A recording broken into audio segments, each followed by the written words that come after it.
கடல் கடந்து அயல்நாட்டு பயணம்.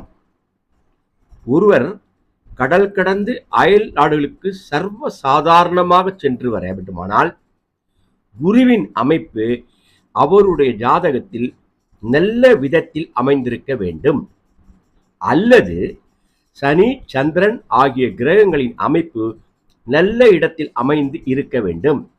சந்திரன், சனி, குரு ஆகிய 3 கிரகங்களும் பரஸ்பர பார்வை அல்லது சேர்க்கை பெற்றிருந்தாலும் அது அயல்நாட்டு பிரயாணத்திற்கு யோகம் தருவதாக அமையும்.